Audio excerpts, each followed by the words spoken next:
Was it a race or was it a parade in Suzuka? I mean, there really wasn't that much change, and yet still a little bit of drama afterwards and a little bit of, should they have done this? Should they have done that for a few teams? Tim Hauraney, Adam Wilde, we are 3 races into the season already, and Tim and I are looking a little tired because Tim stayed up to watch the race. I got up early to watch the race, and both of us have just not slept enough, right, Tim? Yeah. What time did you get up at, Adam? I got up at 5:30 this morning. Oh, wow. I was like that's. Well, I just figured, here's the deal. Like, I was like, okay, I can stay up late and watch this, but if there's a safety car or it really rains, because they were talking about rain, I'm like, I could be up literally all night. So I wanted to at least guarantee I was going to sleep. And then if I watch later on, I can sort of fast forward through the rain delay. So that was my thinking. And it turned out there was no safety car. A lot of teams were hoping for it too. Yeah, I was, where was I? So I went to TSN. So I was at Sports Center covering the race. And then we did a hit just after. And then I think I got back home around 4 a.m. and I was still combing through some post-race sound and stuff. Yeah. And I fell asleep on the couch at as I was doing it. I had like my headphones in and my cell phone. Like I was playing the post-race off my phone. Yeah. Just post-race audio. And then I fell asleep. I think it was like I fell asleep at like 5:30, and then I woke up because we're recording this at like 10 to 8. Yeah. And I like woke up at like, I don't know, whatever time I texted you, I was like, I think I'm gonna be ready. Yeah, so it's not a lot of sleep, my friend, not a lot of sleep, but that's what the early races are on the other side of the world. They're just going to be like that for the first little bit here. Our next race is in the Middle East, so a little bit more of I guess an easier time zone to handle than 2 or 3 in the morning. But so I guess we'll start with where you ended yesterday on your mini show between qualifying and the race. And Tim, Max Verstappen's godlike lap that got him into first place. And really, truly, like it seemingly, even Fernando Alonso shaking his head, going like, only he can do that. I think that carried over, right? I think you look at it. Suzuka is a challenging race to pass on. You had the fact that it had cooled down a lot from the previous days, and obviously a lot of the sessions had been red flagged or paused for just like track fires, that sort of thing. Like they had it was so funny that the grass fires, and then today it's rainy, so it's a completely different set of data that you're working on, and nobody really knew what to make of it. And so you have Lewis Hamilton starting on a hard tire when everybody else is starting on a medium. You have Kimi Antonelli getting into the late 30s on his medium tire. You had a bunch of things that were just unpredictable, but what it's led to was the top 6 remain the top 6. And Max Verstappen really was never under threat. The only time I think he could have been under threat was the second longer pit stop that he took, and he was still able to get out in front of Lando Norris. So let's talk about Max's race. And let's talk about Max's weekend, because this breaks up a McLaren winning streak, and Max is somehow dragging Red Bull into not only the Drivers' Championship, but the World Team Championship as well. Yeah, he was fantastic, I think, Adam, from like qualifying and throughout the race. I think it was just taking them quite a few sessions to find a balance in the car that worked for Max. It was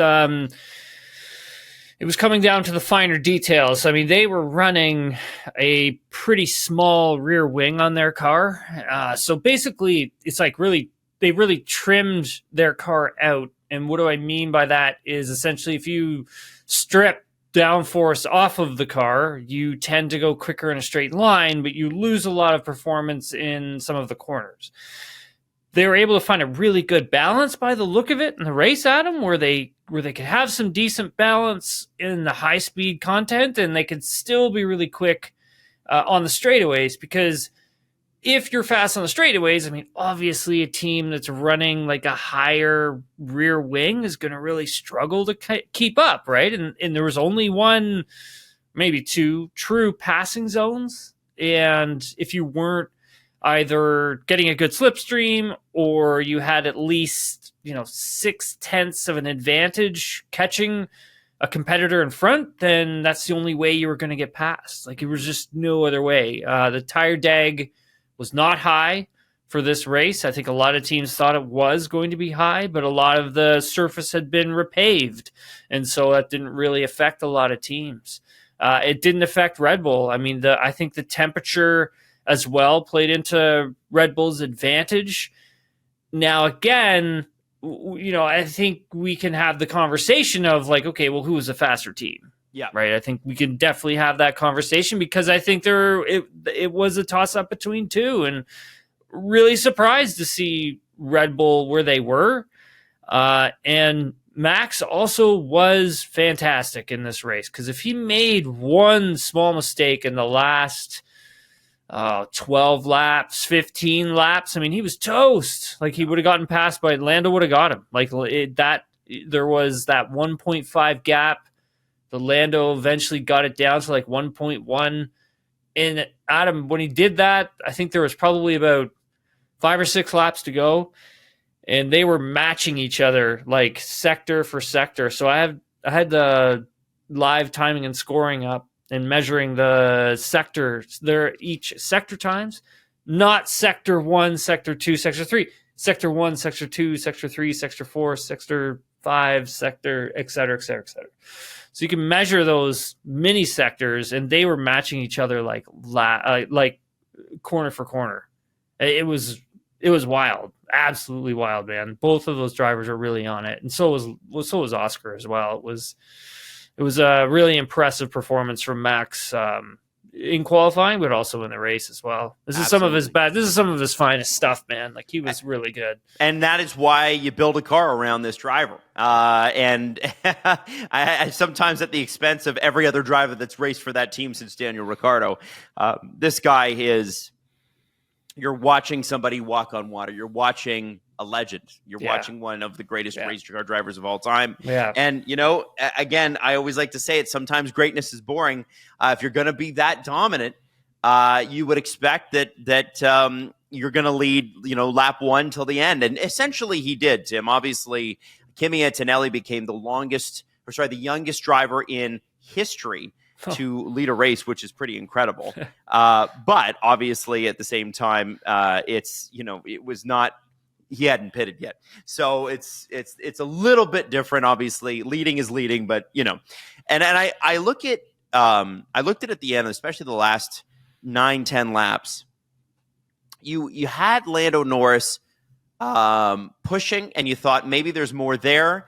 And then Piastri's asking the team, and the team's like, no, that's his pace. That's what it's going to be. He got within at one point, I think it was 0.9 of Max, like getting into the DRS zone. But Max was then within a couple laps able to put another half second between the two of them. The question coming into this race, Tim, for McLaren is, although it was a good points haul for them, you can't be upset about that, I don't think. I think the number one thing is, did Oscar have the pace to pass Lando and then catch Max? I can tell you that Oscar even said on the podium, I thought I had the pace to do it. Do you think that he did? I would say yes. I would say that, they should have. I felt that that the McLaren should have maybe told Lando to move aside and let Oscar have a run at Max. I don't necessarily. I mean, look, if Oscar had have had a 0.6 advantage on Lando towards the end of that race, then he would have been close enough to use the DRS to just blow by him into turn 1, right? Like, there would have been enough there. But if Lando was able to just move over and allow Oscar to use up the remaining tire that he had left and really attack Max and just say, whatever, like, we're going to do this. Yep.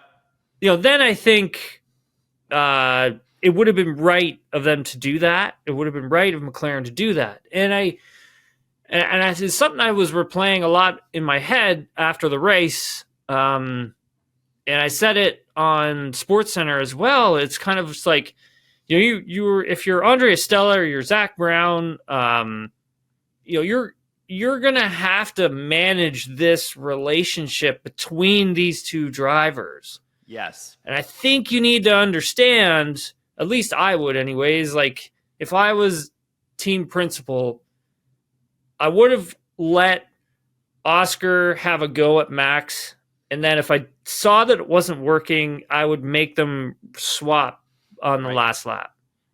That's exactly what I would have done. And I think, Adam, they better start thinking about those things, or else, I mean, man, they could run into quite a bit of problems with both drivers, right? Yeah. I mean, yeah, you kind of have to try and keep, I feel you kind of have to try and keep both of them happy, simply because both of them are just so fast and they're just so close, so equal to each other. Like I think you have to try and keep them both happy as best as you can. And that means if one driver thinks he has a shot, let him go. If he's not pulling it off, swap him back around. Is it, Tim, does it come down to qualifying as well? Like, the fact is, Norris outqualified Piastri. Do you give Norris the edge because he outqualified him? And because Piastri really, he didn't pass him. I mean, I don't know if the team told him not to, but he never passed Norris. I think, Adam, like Lando had preference with pit stop, right? Yep. Like, even like he obviously got pitted first. That's what happened. Yeah. I think you probably could have played that strategy a little differently. I know they were worried about George Russell, and that's fair. But I think at the same time, even if you did a different strategy with Oscar off the start, like let's say you started him on the hard tire, and you started Lando on the medium, and then when you went to do your stop, that's when you swap the tires, or you left Oscar out because he would have been on the hard tire and let him go long, try and pull enough of a gap so they wouldn't have to worry about George Russell, and see what happened. Roll the dice, put more pressure on Verstappen, right? Because there's a spot here, Adam, where I think there could have been an opportunity, in my opinion. Again, I'm not I don't work behind the scenes as a technical operative, so there are things I'm not privy to. But at the same time, Adam, I think we could have been looking at like a 1-3 here, instead of a 2-3. Like I really do. Do you want a 1-3 or 2-3? Or I'm always going for the win. If I'm like, I think that has to be. And what I mean by that is the risk, Tim. There is risk. There is absolutely risk. There's safety car risk, right? Like if a safety car had came out and you're rolling the dice on that type of strategy, then you would have been in a lot of trouble for sure. There is no question about that. Do you play the conservative game, which I think McLaren played today, because you go, there are other races we can capitalize on, and we got to play the long game here. Yeah, that's the mentality, Adam. I think that's what I think that's what they were thinking. I think they're thinking more long term, where it's like, okay, this is a long season. Yeah, we're 3 races in. Yeah, we're only 3 races in. We don't need to take huge gambles right now and really shoot ourselves in the foot. Let's try and collect as many points as we can and then focus on the next race, et cetera, et cetera. We still have the quickest car. We should be fine for the next few races and try and make up the deficit that way. But it's really tough. And I think, Adam, in a championship that is this close, these are the types of conversations that we're going to be having. Because it is this close, right? Like, so, and we're not being critical of the teams or the drivers, but at the same time, we are having a look at what were the other options, right? And would they have worked? Yeah. So, and those are the questions I think we need to ask and we need to look at. So, absolutely, and so it's just trying to understand McLaren's mentality. I know that. Jacques Villeneuve on the broadcast, who had some hits and some misses. There's no question. It was so funny when they're like, Jacques would say something, and then it was like they bring on the next guy, and they would directly contradict what he said. I was like, so which is it, guys? I think it's interesting that he said, well, you got to be trying to win all the time. And, I think that from a team perspective, you got to be trying to score as many points as you can all the time. Yeah, that's a good point. And it's sort of like, yeah, okay, you want to win every race if you're a driver.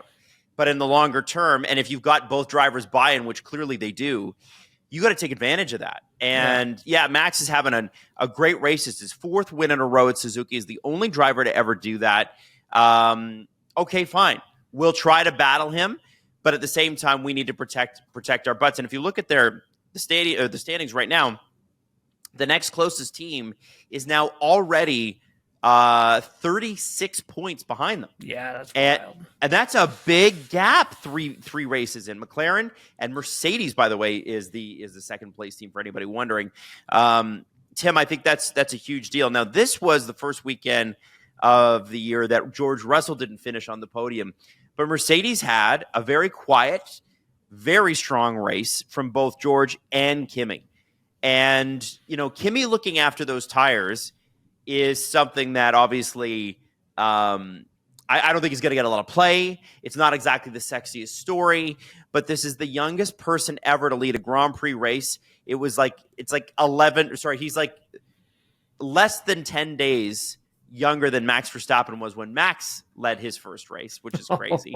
Isn't that crazy? That's wild, man. And Kimi just seemed to be completely confident in control. Yeah. And so did George. Let's talk a little bit about those two drivers. They're building confidence. And also the fact that car looks pretty good. Yeah, it does, doesn't it? I mean, I thought, George would have had a chance at pole position this weekend because the car actually does look like it's starting to get better. Yep. And I think that we're going to see more from Mercedes as we get deeper into the season. I think they will play a factor.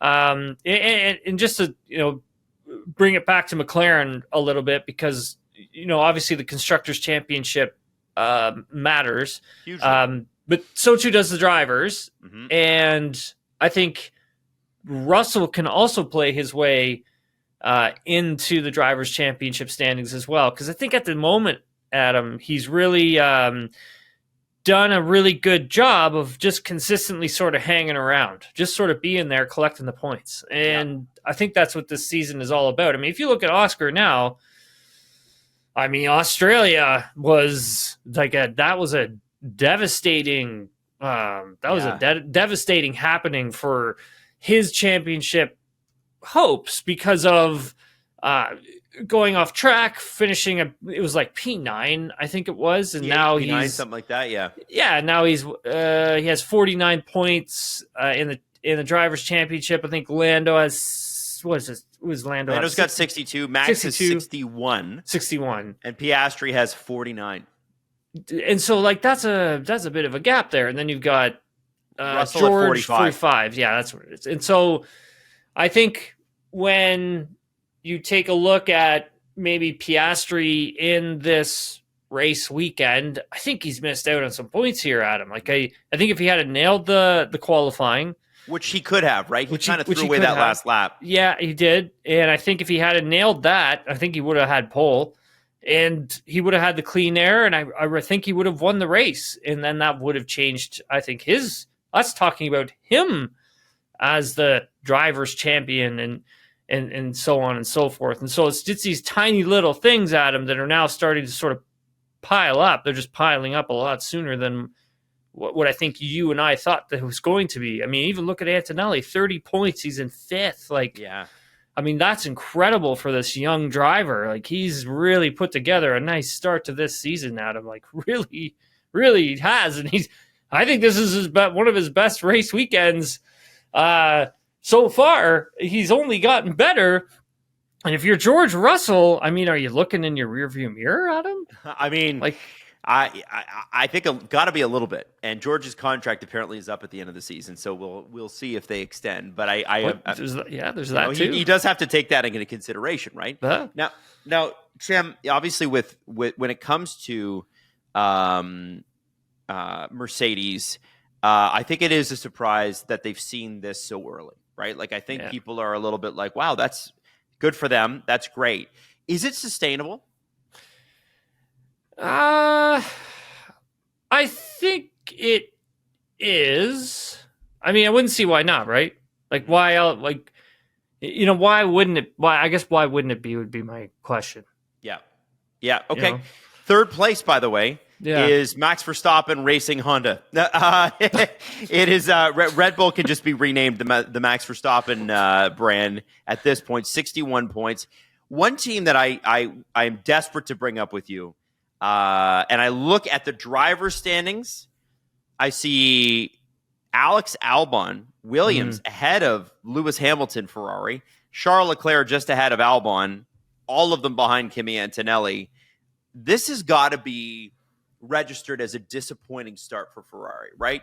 Like, this cannot be where they thought they would be. They must have thought going into the season, first 3 to 5 races, we should be in second or first, right? That had to be the goal. We have a little bit of information on Lewis Hamilton's car. It was riding a bit higher than they expected because they're having an issue. What is it, Tim? What's behind the issue? I think it just has to do, Adam, with he did have some words at the end of this race, I think he felt like a lot that he was losing about a tenth or so per lap with an issue that he has, and he's hoping for the next race that it's fixed. Not too sure what the issue is because he didn't really elaborate on it.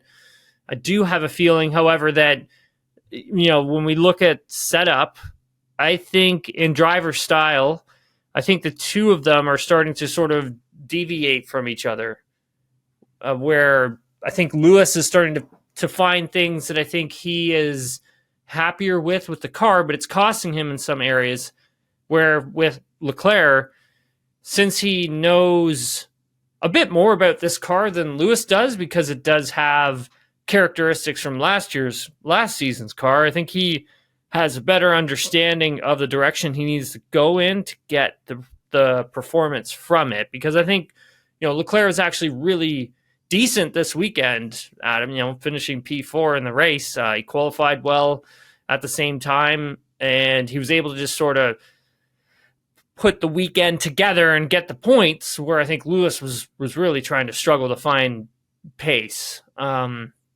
Now, what is the component that they need to fix? I'm not sure, Adam. It's really unclear at the moment. I think for them, it's just trying to get new parts to the car to start to get things sorted out so they can get ride height figured out a little bit better. And I think we'll see an evolution of the car as we go through these next few races. I got a feeling they'll probably bring some components to Bahrain. They didn't bring anything in for Japan. I have a feeling we may see some stuff for either Bahrain or Saudi Arabia, but let's wait and see what happens, because this isn't a great start to Ferrari right now, right? Like, we weren't expecting this. No. Lewis says, I'm losing just over a tenth a lap with the issue we have. I'm hoping we get it fixed next race.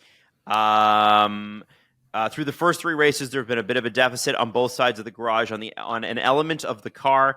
On my side, something is underperforming. It's good to know with what I had, this was the best result I could get. That can't be how they wanted to start things. But I guess if you're going to have issues, get them done early, figure it out, and the championship is still completely winnable. Yeah, I think so. I mean, what do you think? I still think there is... nothing has gotten away from these top 4 teams at the moment, and the drivers as well who race for those teams. I mean, Yuki Tsunoda maybe, but because he has a lot that he still needs to learn, obviously, with this car. But I think when we talk about Max, Oscar, Lando, Charles, Lewis, George, I think we're going to see more from them as we get deeper into the season. It's going to be like last year, I think, where, you had Max stepping out to a pretty sizable lead in the championship, and then everybody chasing him down after whatever it was, round 7. So yep. I think we may be seeing something like that happen. So one thing we should probably talk about is driver of the day, Yuki Tsunoda, which I'm glad that he got that.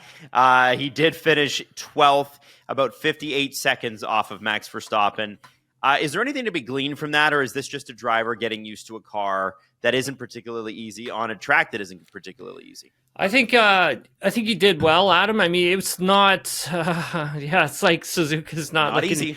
Not an easy track, right? Like it's like I said in the post qualifying podcast, you've really got to work your way into the weekend, work your way into a qualifying lap at Suzuka, and then same with the race as well. This is a very physically demanding race at the same time, Adam. So if you're coming in and I don't know, you're not like 100% at your peak fitness, this is going to be a very hard race for you. Like, I think it was really difficult on the rookies. I mean, it was on Issac Hadjar for sure. Yeah. It was also with Ollie Behrman, same with Antonelli. Like, these guys were really pretty exhausted after this race, because I think they're starting to see the level of the fitness that they have to be at.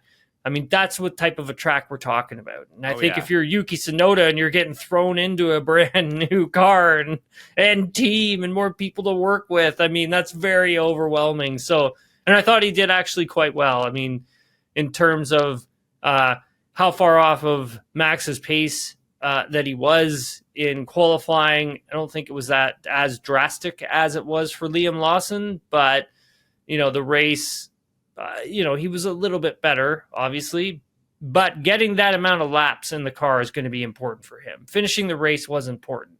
Right. Like, it didn't matter, Adam, where he really finished. It was just the fact that he finished. He had to finish this race. It was very important for him to do that so he could gain the knowledge of the car and what it does over that long distance or long period. So, and like getting out, I don't know if you watched post-race or not, but I mean, he did seem to have a really good attitude about himself. So I think it's so far it was a positive weekend for him. Those are my thoughts on it. How long before Red Bull should expect real results from Yuki? That's a great question. I don't know. It's hard to put a stamp on this stuff, but I think by the time we get to Saudi Arabia, I think Yuki's should be maybe starting to chip away at getting points. Like, he should be in the points, I feel, by Saudi Arabia, because he has so much experience. Yes, of course.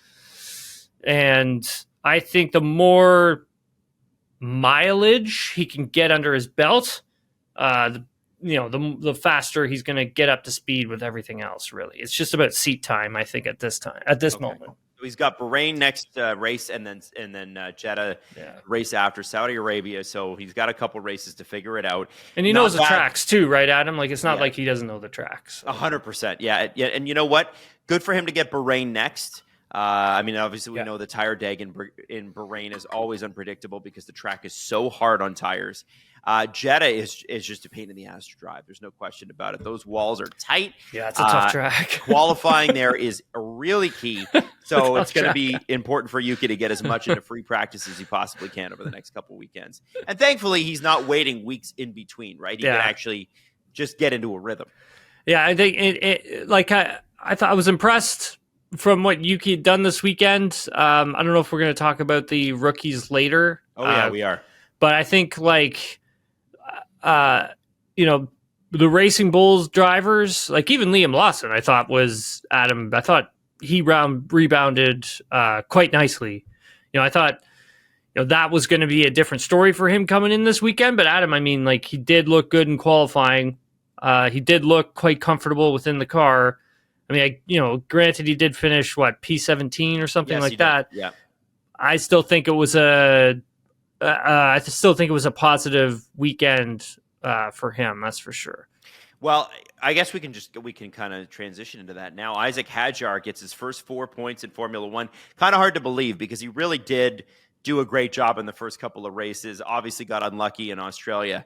But this guy seems to be a driver, Tim. It's not bad, right? Like, yeah, he's been into Q3 twice already. I can't remember if he was in China as well. I'm really, really impressed by how, it's funny, Helmut Marko sort of chided him after the first race because he spun out and was very upset about it. But this is a guy who, got them into Q3 in a car that on any given weekend may or may not be capable of that. Mm-hmm. And then beyond that, is able to rebound from a heartbreak like that and put up 4 points like he did today, finishing ahead of names like Albon, Bierman, Alonso, Yuki Tsunoda, Gasly, Carlos Sainz. Like, that's not Nico Hülkenberg. That's not unimpressive. And then just right behind Lewis Hamilton. Yeah. Yeah. And he was ahead of Lewis Hamilton qualified, bit, right? Right. And then Lewis kind of blew by him. But I mean, really impressive stuff. Yeah, it's really impressive stuff, Adam. I think, again, mixed with that good drivability from the Racing Bulls car, it helps a lot. But at the same time, he's really executed on it. Like, he's been there. And I also wasn't expecting this type of performance from him this early in the season. I really thought it was going to take him a few races to get comfortable. I thought it was probably going to take, about 10 races for us to kind of have a look at what the potential could be. But he's come out of the gates like just swinging. And granted, he didn't get a lot of test mileage in anything in the off season. Like Antonelli got a lot of laps in the off season during the winter time in an F1 car. Hadjar hasn't gotten anything. Like, he's done a really good job of just jumping in this seat and being competitive right away. Really good job at him. Like, Ollie Behrman has also done the same. He got a point today, and I think it's a really valuable one considering where Haas were weekend one. They rebounded last week in China, and for Behrman to get that, Ayo Komatsu says it's a huge win for them. Any points matter at this point for these guys. Let's talk a little bit about him because I think here we go for Haas Ferrari, 6th place right now, right behind Williams with 15 points. Tim, that's a big deal. Yeah, huge. I mean, they brought a new floor, a revised floor to their car for this weekend. A lot of it was to try and cure a lot of the bouncing or porpoising that they were suffering from during the Australian Grand Prix in the high-speed sections. And then obviously Suzuka being such high speed in the corners, very demanding, that they had to fast-track something to this car. And it looks like it really did work. I mean, I think Behrman had said that he noticed a change immediately, and the components that they did put on the car worked for them because they were worried. I think, Adam, if they fast-tracked something, they spent money on it, and then put it on, they would have known within a handful of laps whether or not this thing was working, like in free practice one.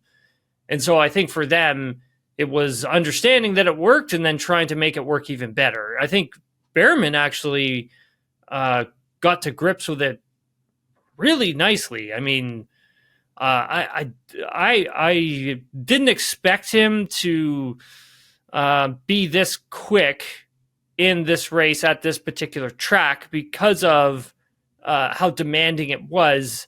And granted, Behrman suffering crash in Australia, wasn't too sure how he was going to rebound with the confidence, and then both drivers in China just really doing a nice job.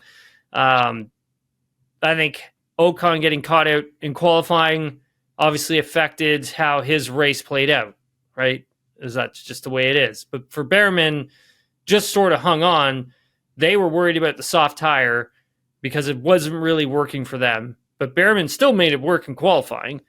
But the medium and the hard tire really worked well for them, and that is what they were kind of hanging their hat on. They were just like, okay, if this is going to be a one-stopper, this is what our strategy needs to be because we have to avoid the soft tire. And so essentially going out, executing, Behrman executing, really great race from Haas. I think it's not a great car right now, but I think it's going to get better.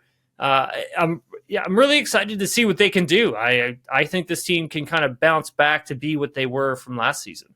Right. Well, I mean, that's exciting for them. And after that scary start in Australia with how slow they are, for them to be where they are is amazing. You've got Esteban Ocon with 10 points. You've got Ollie Behrman with 5. That's a pretty darn good start. I think everybody would have taken that 10 times out of 10. Another team that I think is pumped about their start is Williams. Williams Mercedes. Williams, they have scored a point in each of the first 3 races, which has not happened in a long, long time, Tim.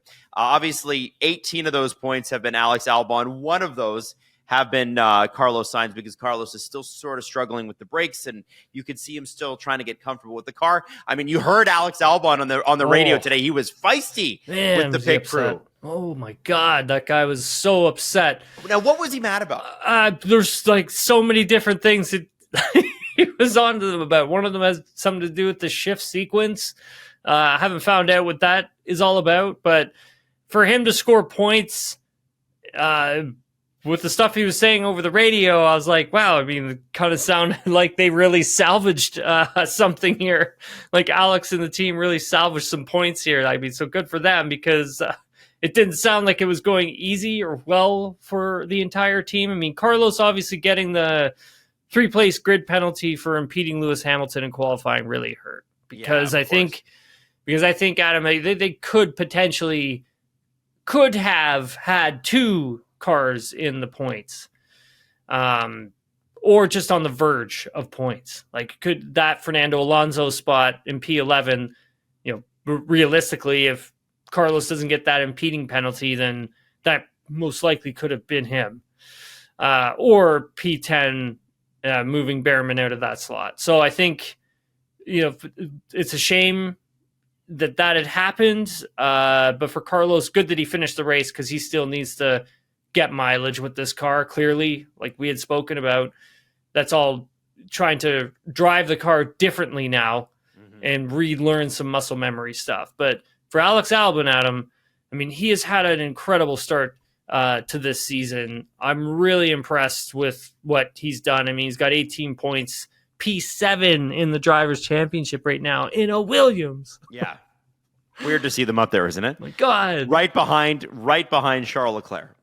Yeah. Just as we all called, right? Exactly. Right. Yeah. We all knew this was coming at him. We all did. It's, another story I think too, obviously, is when you're pulling up the teams and that sort of thing, and you're looking at who's done well. Fernando Alonso has not scored a point. No.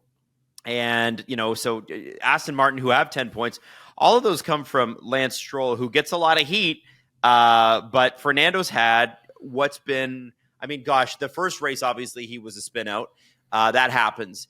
This was not going to be a great car this year. We knew that. Lance grabbing the points he grabbed was a surprise and also great. Mm-hmm.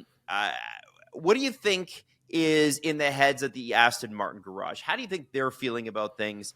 Is this kind of what they expected, or are they a little disappointed? I think this is probably what they expected, Adam, only because I think they knew where the car was going to be when they started the season. Okay. We talked about it preseason, right? Like, I had warned everybody that this was probably not going to be a great car, not a great car to just start the season. And then obviously Adrian knew he wasn't going to come over and start working on it, because he's got 2026 to work on. He's not working on 2025.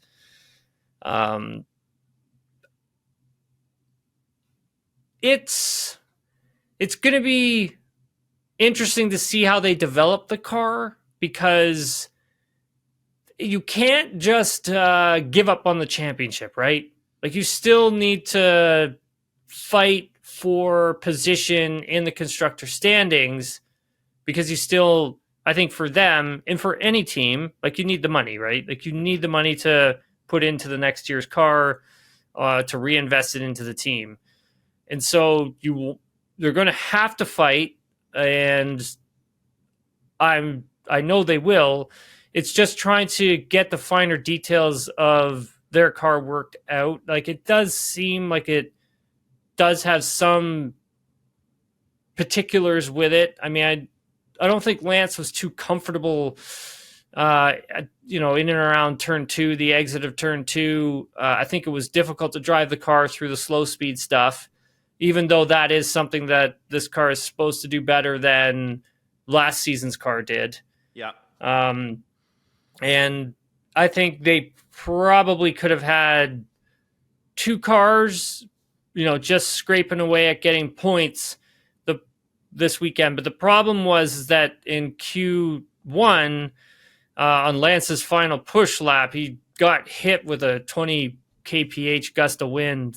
That's why he had gone off track. The wind just literally pushed the car right off the track, and he tried to save it.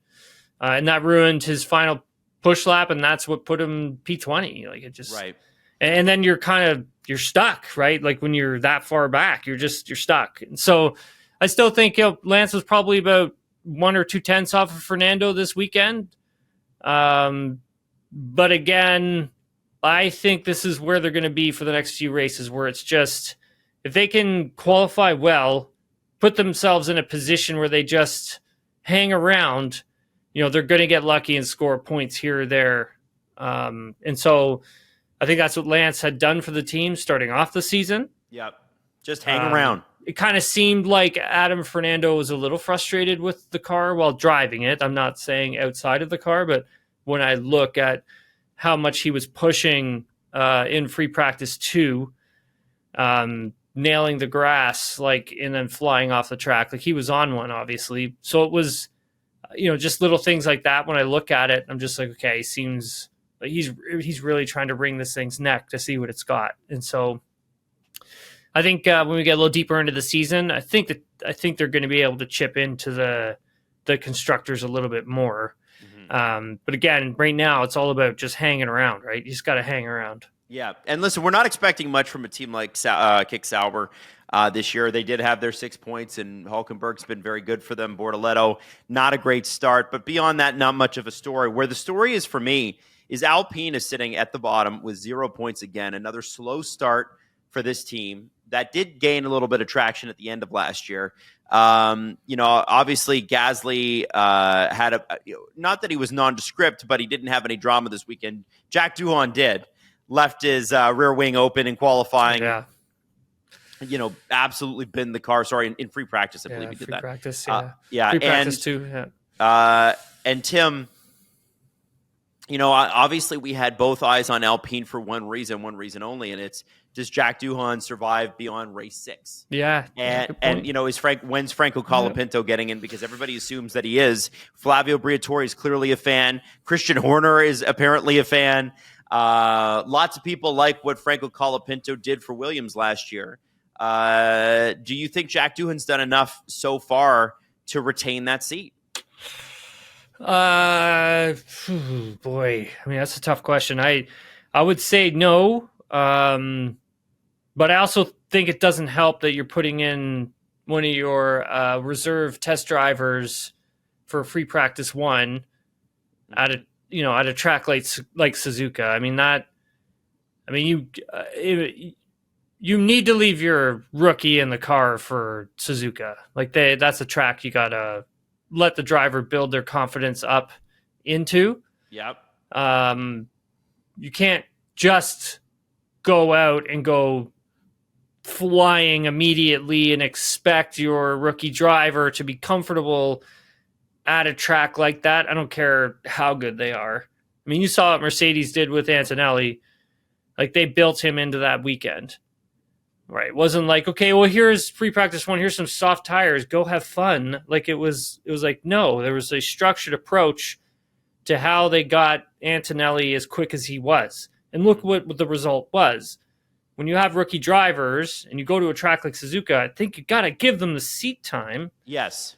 Because I think they're going to need it, because Suzuka is a very daunting track. It's a very daunting place. And so definitely a lapse in judgment leaving the rear wing open. I'm not too sure why he was what happened there. He wouldn't really go into comment on it either. So that was a little weird, but I mean, I explained in the post-qualifying pod, Adam, there are little systems that, the driver lifts their foot off even 20% off the accelerator, the rear wing closes. Even when the driver touches the brake pedal, that's it's a fail safe, let's call it. Yeah. The DRS closes immediately.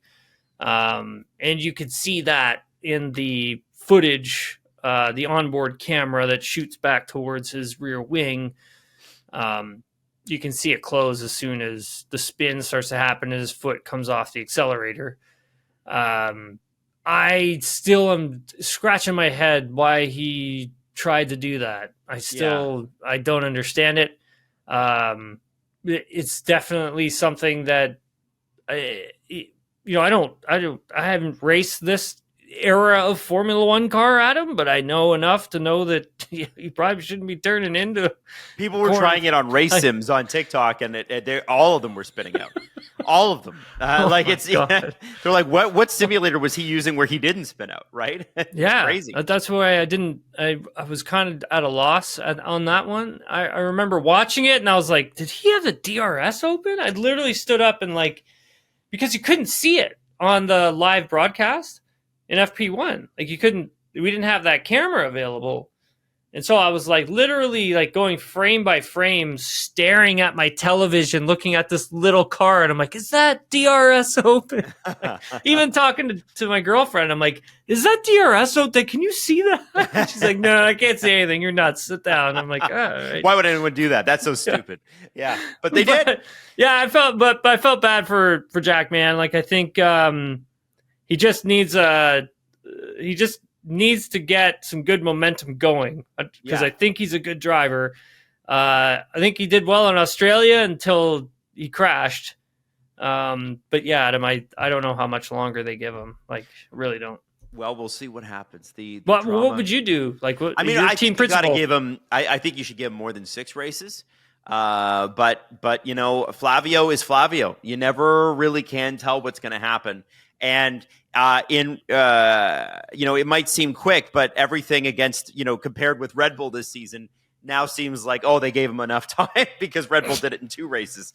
So, we'll see what happens there, Tim. I honestly don't know. I don't know where Flavio is now as a leader. I don't know what he is now in terms of, is he mature or older or calmer or whatever? Doesn't seem like it.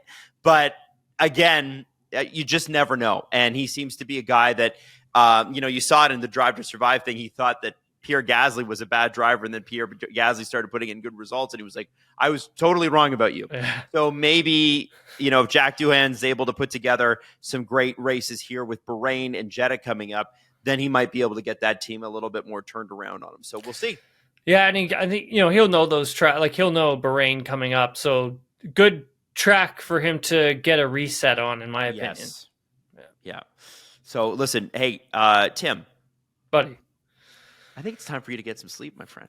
What sleep? What is this sleep you speak of, Adam? I would like to know what this sleep is. The next week is a little bit easier for you on your sleep schedule if you're watching live. You know what? I don't honestly I don't mind it. I love what I do. Very grateful for what I do, Adam. And I'll never complain about it for sure. It's sleep. I'll catch up on it. You know how it is, man. It's part of the job, Part of sports, man. Yeah, that's what I signed up for. I love it. I absolutely love it. We do work in the candy store. That is pretty great. 100%. The hours are weird. That's fine. That's great. I've never heard that saying. That's a Chris Johnston-ism, by the way. Of Chris Johnston, also a part of the network. He's like, remember, we work at the candy store, and he's absolutely right. 100% stressful. I have to remind myself. Yeah. So Tim, thank you so much for doing this today. I really appreciate it. And, we're going to be back Thursday talking about, obviously, the Bahrain Grand Prix. And Tim will also do some stuff on the simulator, so you'll be able to see that. And we'll see what unfolds throughout the week. Maybe we do get a little more insight into Lewis Hamilton and Charles Leclerc, a little more insight into what Alpine is thinking. There's so much to go through, but Max Verstappen still sort of king of the road.